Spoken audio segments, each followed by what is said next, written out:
हज के अरकान कितने दिनों पर मुश्तमिल है?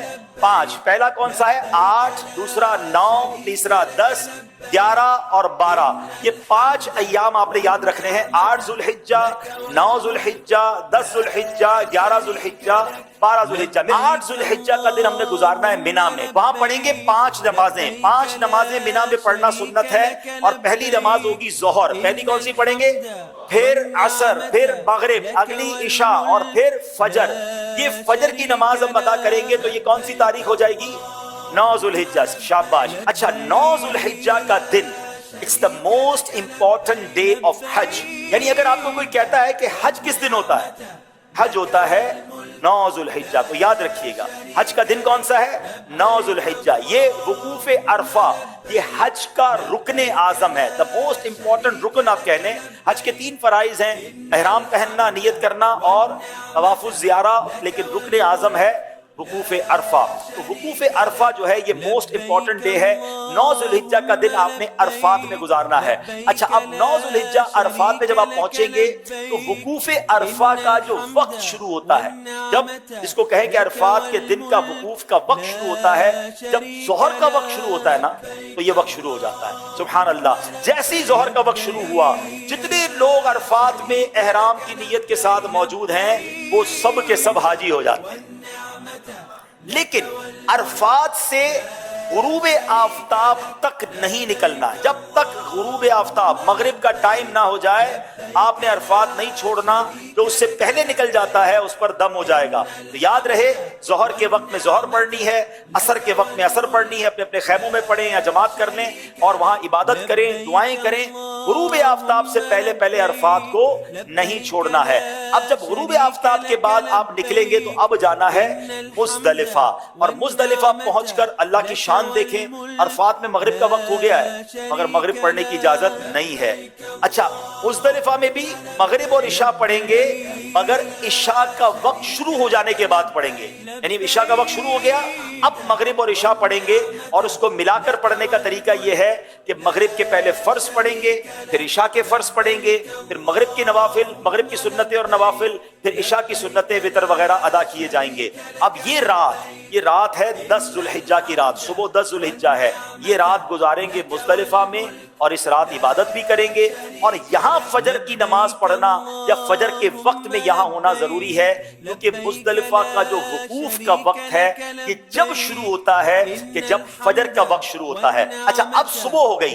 ये सुबह कौन सी है? कौन सी तारीख हो गई? 10 जुल्हिज्जा। पाकिस्तान में क्या होता है? कौन सी ईद होती है? बकरा ईद। आज ही देखो कैसे कमाल की ईद मना रहा होता है। लोग अच्छे अच्छे कपड़े पहने हैं, खुशबू लगाए घूम रहे होते हैं, एक दूसरे से ईद मुबारक कर रहे होते हैं। हाजी के एहराम भी मैला, उसके बाल भी बिखरे हुए, उसकी आंखें भी नींद से, थकन से चूर है। ये कैसी ईद है? वल्लाह ये सारी दुनिया की ईदों से अच्छी है। हाय हाय, क्योंकि अल्लाह को ये मैला कुचैला हाजी बड़ा पसंद है। आज ईद का दिन है और हाजी को 3 काम करने हैं। 10 जुल्हिज्जा को 3 काम करने हैं और ये तीनों काम एक तरतीब से, सीक्वेंस से करना बड़ा जरूरी है। ठीक है, याद रखिएगा। पहले हाजी ने क्या करना है? रमी करनी है। क्या करना है? इसको रमी करनी है शैतान को कंकरियां मारनी है, बड़े शैतान को। उस दिन एक ही जमरे को, एक ही शैतान को कंकरियां मारनी है, 7 पत्थर मारने हैं। रमी करने के बाद हाजी ने क्या करनी? कुर्बानी। क्या करनी है? अच्छा, रमी कर ली तो कुर्बानी, जो भी करने वाला उसको बताएंगे मैंने रमी कर ली, वो उसकी कुर्बानी हो जाएगी। कुर्बानी हो गई तो उसके बाद हाजी ने हलक करवाना है या कसर करवाना है, तकसीर करनी है, बाल उतरवाने हैं। अब वो एहराम से फारिग हो गया। जनाबे वाला कितने दिन हुए हैं? 2.25 दिन तो हुए हैं। 10 जुल्हिज्जा, 8 को तो एहराम बांधा था और 10 को फारिग हो गया। ठीक है, तो नो टेंशन एट ऑल। अब सारी पाबंदियां खत्म हो गई हैं एहराम की। खुशबू भी लगाएं, सिले हुए कपड़े भी पहने, एंजॉय करें। सिर्फ एक पाबंदी बाकी है जो मर्द और औरत की पाबंदी है। अब जब तवाफुज ज़ियारा कर लेंगे वो पाबंदी भी खत्म हो जाएगी। तो टेंशन एहराम की नहीं लेनी है। 2.5 डेज, 2.25 दिन, 2.5 दिन में आप आराम से ऑलमोस्ट फारिग हो जाएंगे। अब आपका एक बड़ा फर्ज बाकी है और वो क्या है? तवाफुज ज़ियारा। तवाफुज ज़ियारा उसका नाम जरूर है मगर चक्कर उसके भी साथ ही हैं। वो नॉर्मल तवाफ की तरह है मगर ये तवाफ ज्यादा इंजॉयबल है कि इस तवाफ में अब आप कपड़े पहने हुए हैं, अब आप एहराम में नहीं हैं, अब आप अपने लिबास के साथ बड़े सुकून से तवाफुज ज़ियारा करेंगे। और फिर एक वाजिब है वो है हज की सई। तो तवाफुज ज़ियारा और सई आपने करनी है।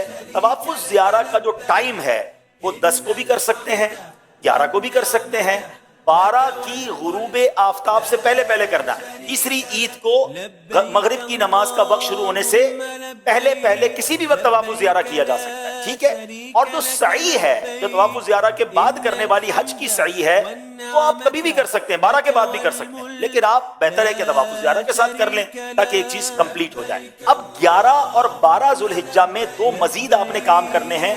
वो क्या करने हैं? आपने जमरात की रमी करनी है और उसमें 3-3 शैतानों को कंकरियां मारनी है और हर शैतान को 7-7 कंकरियां मारनी है। तो जब 3 शैतानों को 7-7 कंकरियां मारेंगे तो कितनी मारेंगे? कितनी मारेंगे? 21 कंकरियां 11 ज़ुल्हिज्जा को भी मारेंगे और 21 कंकरियां 12 ज़ुल्हिज्जा को भी मारेंगे। Very good. अच्छा, अब 11 और 12 में जमरात की रमी का वक्त शुरू कब होता है? याद रहे, जैसे ही जोहर का वक्त शुरू होता है ना, जमरात की रमी का वक्त भी शुरू हो जाता है। जोहर के बाद से लेकर अगले दिन सुबह सादिक तक आप कभी भी रमी कर सकते हैं। चले जनाब, हज के 5 अय्याम पूरे हो गए।